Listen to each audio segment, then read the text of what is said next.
ሰላም ውድ ቤተሰቦች እንዴት ናችሁልኝ? ዛሬ ይዤላችሁ የቀረብኩት የሮዝመሪ እና የቅርንፉድ ውሃ ለፀጉር እድገት፣ ፀጉራችሁ ለሳሳ እየተነቃቀለ ላስቸገራችሁ፣ እጅግ በጣም ፋቱን ለፀጉር ብዛት ፀጉራችሁ እንዲበዛና ያማረ ረጅም እንዲሆን ከፈለጋችሁ ዛሬ ያቀረብኩላችሁን ውህድ የሮዝመሪ እና የቅርንፉድ ውሃ ትክክለኛው አሰራር እንዴት እንደሆነ እነግራችኋለሁ ማለት ነው። ይህን ቪዲዮ እስከ መጨረሻው ይከታተሉ ማለት ነው። እንግዲህ ቅርንፉድ ለፀጉር ምን ያህል ጥቅም እንዳለው፣ የሮዝመሪ ቅባት ወይም ደግሞ ውሃ ደግሞ ምን ያህል ጥቅም እንዳለው ሁላችንም እናውቃለን ማለት ነው። እንግዲህ እርጥብም ሊሆን ይችላል፣ ደረቅም ሊሆን ይችላል የሮዝመሪ ቅጠል ማለት ነው።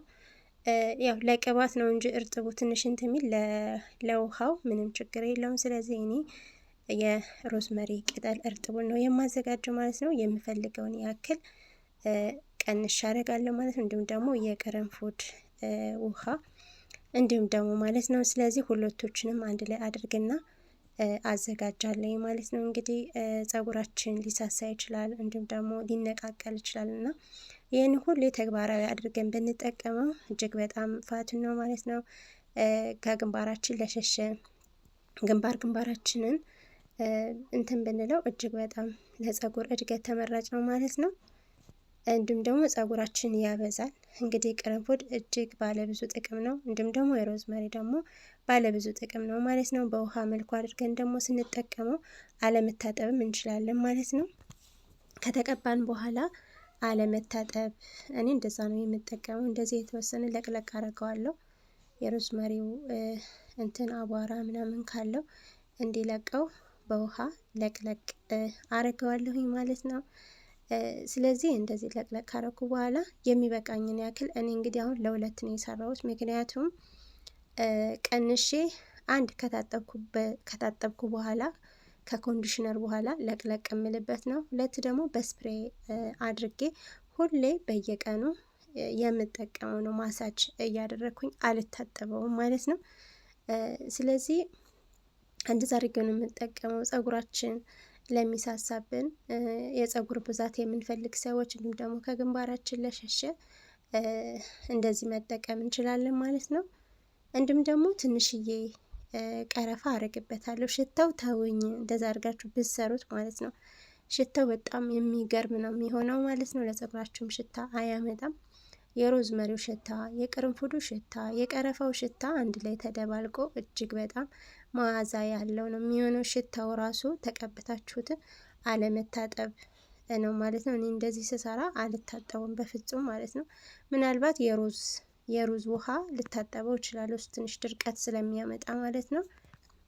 ስለዚህ የፀጉራችን የቆዳ የደም ዝውውር እንዲቀላጠፍ ያደርገዋል ማለት ነው። ለ5 ደቂቃ እንደዚህ ማሳጅ ስናደርግ ፀጉራችንን ማለት። ስለዚህ እንደምታዩት የሚያምር ከለር ነው የሰጠኝ።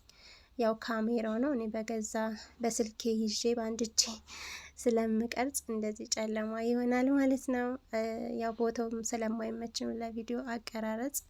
በቀጣይ በደንብ አድርጌ እንትን ለማለት እሞክራለሁ። እንደምታዩት እንግዲህ ይሄን የሚመስል ከለር ሰጥቶኛል። ከለሩ በጣም የሚያምር ከለር ነው የሆነው ማለት ነው። እዚህ ካሜራው እንትን ስላለው ነው እንጂ ያማረ ከለር። እንደገና ደግሞ ሽታው በጣም የሚያውድ ነው የሚሰጠኝ ማለት ነው። እንደዚህ አጠለዋለሁኝ በሚገባ። ማጥለያ ካላችሁ በማጥለያ እንትን ማለት ትችላላችሁ ማለት ነው። እንደምታዩት እንደዚህ የሚያክል እንትን ሰጥቶኛል ማለት ነው። እንግዲህ አሁን ይህን ለሁለት ነው የምጠቀመው። ፀጉሬን ከታጠብኩ በኋላ መጀመሪያ በስፕሬ ቀንሳለሁ። ሁል ጊዜ የምጠቀመው ስፕሬ ማለት ጠዋትም ይሁን ማታም ይሁን በምፈልገው ሰዓት እየቀባው ማሳጅ የማደርግበት በዚህ ቦትል ቀንሼ በስፕሬ ባለው ነገር ቀንሼ አስቀምጣለሁ ማለት ነው። ይህን ከእንደዚህ ካረኩ በኋላ ፀጉሬን መጀመሪያ በሚስማማ ሻምፖ እታጠባለሁ። ከዛ በኋላ ኮንዲሽነር ግዴታ ነው። ያው ፀጉራችን እንዲፍታታ ያደርገዋል። ስትታጠቡ በፍጹም ፀጉራችሁን አታበጥሩ። ከታጠባችሁ መጀመሪያ ከመታጠባችሁ በፊት ታበጥሩትና ትታጠባላችሁ ማለት ነው። ስለዚህ ይሄን የጆጉን የቀረውን ማለት ነው ከሻምፖ ከኮንዲሽነር በኋላ አለቀልቀዋለሁ ማለት ነው። እንዳለ ፀጉር ላይ ድፍት አድርጌ አለቅልቄ እተወዋለሁ። በውሃም መልሼ እንትን አልለውም ማለት ነው። ስለዚህ ፀጉራችን እንዲጠነክር ያደርጋል።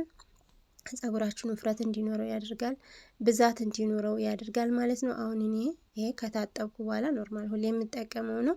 እንደዚህ ለ3 ለ4 ለ5 እንደዚህ ከሰራ በኋላ በስፕሬይ በመጠቀም ማሳጅ እያደረግኩኝ ጸጉሬን እተወዋለሁኝ ማለት ነው። በጣም አሪፍ ነው፣ ተጠቀሙት። እጅግ በጣም ብዙ ጥቅም አለው። ጸጉራችን እየሳሳ እየተነቃቀለ ላስቸገረን እንደዚህ ስፕሬይ እያደረግን መተው ይኖርብናል። መታጠብም አይጠበቅባችሁም ማለት ነው። እጅግ በጣም አሪፍ ነው። እኔ ለውጥ አይቼበታለሁ። በተደጋጋሚ እጠቀማለሁ እንዲህ ከታጠብኩ በኋላ ማለት ነው። እንዲሁም ደግሞ ቅባት ጸጉራችሁን ስትቀቡ ዘለላውንም ቀቡት። ዘለላውም እጅግ በጣም ያስፈልገዋል። ምክንያቱም የጸጉራችን ዘለላ በደንብ ጸጉራችንን ካልተቀባ ነው የመሰንጠቅ ባህሪ ያመጣና መንታ ይሆንብናል ማለት ነው። ስለዚህ እንደዛ አድርጉ፣ ጸጉራችሁን ተንከባከቡ ማለት ነው። ስለተከታተላችሁኝ አመሰግናለሁ። ባይ